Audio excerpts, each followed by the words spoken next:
موقع ملا کہ بڑے رسوا ہو کے تیرے کوچے سے ہم نکلے، اور آخری بار جب نکلے تو وہ پوچھتے رہ گئے کہ مجھے کیوں نکالا۔ اس بار ان کی غالباً خواہش یہ ہے کہ ان کو میڈیا کے سامنے، عوام کے سامنے سرخرو کرنا ہے کہ جتنا ان کے اوپر الزامات اور کیچڑ اچھالنے کے بعد ان کو ڈسکوالیفائی کر کے نکالا گیا اور عوام کو کتنا ان سے متنفر کیا گیا، اب وہی قوتیں آ کر بتائیں کہ اصل حقائق کیا تھے، کیسے دھرنے کیے گئے، کس طریقے سے ان کے خلاف کیس بلڈ کیا گیا، کیا کچھ پیچھے منورنگ کی گئی، کس طریقے سے ان کے ساتھ جو کچھ بھی کیا گیا۔ وہ چاہتے ہیں کہ وہ چاہتے ہیں کہ وہ دوبارہ وہ ساری چیزیں ایک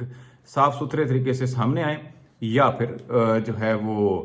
دوسری صورت کے اندر جیسے کام چلتا رہے، اور اس کا اگر نتیجہ یہ بھی نکلتا ہے کہ سسٹم لپیٹ دیا جاتا ہے، تو اس صورت میں بھی شاید وہ تیار ہے کہ لیکن ان کو یہ تسلی ہے کہ اس صورت کے اندر جو طاقتیں خان صاحب کو لے کر آئی تھی وہ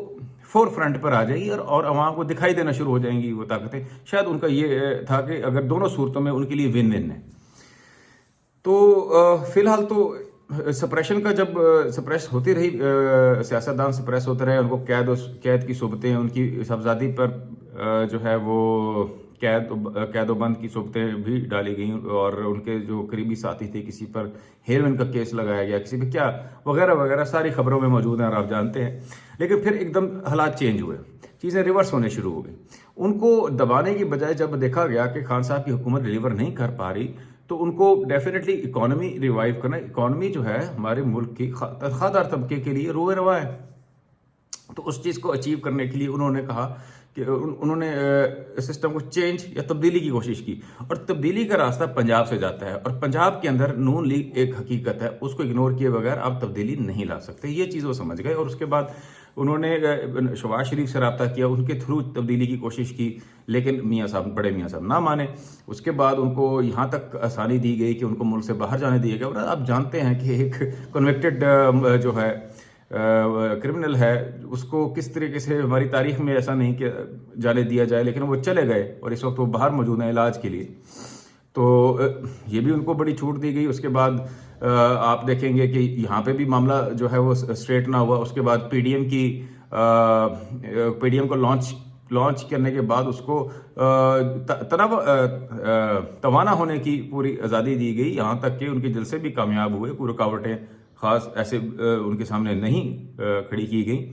اور اس کے بعد پھر سینٹ کے آپ کے سامنے، سینٹ کے اندر بھی ایسے بڑی آسانی سے انہوں نے حکومتی پارٹی کو ہرا کر یوسف رضا گیلانی بن گئے۔ یہ بھی ایک معجزہ ہی تھا ہماری سیاسی تاریخ کے اندر،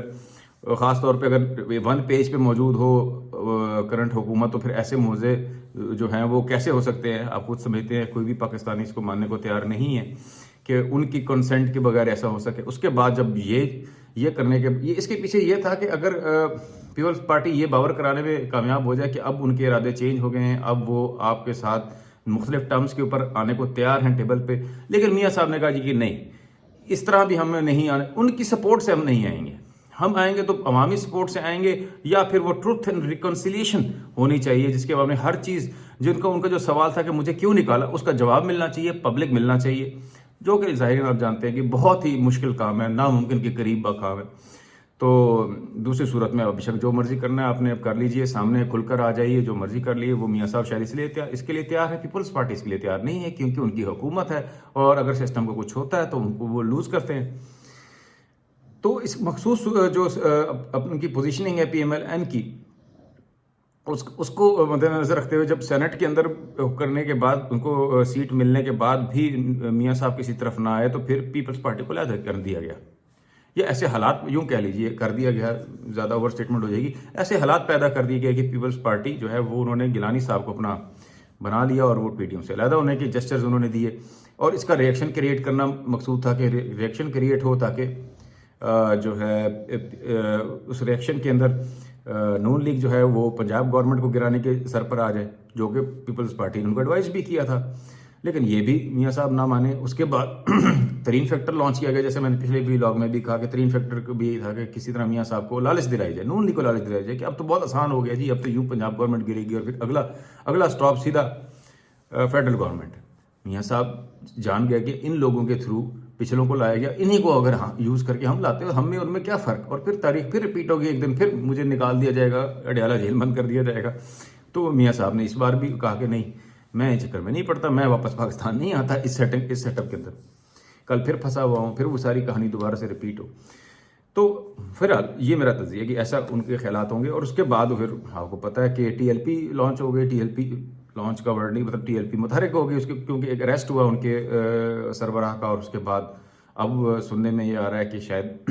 حکومت پابندی لگانے جا رہی ہے. پابندی لگانے کے بعد کیا ہوگا جی کہ یہ پارٹی جو ہے وہ الیکشنز میں نہیں کھڑی ہو سکے گی. آپ کو پتہ ہونا چاہیے کہ 2018 کے اندر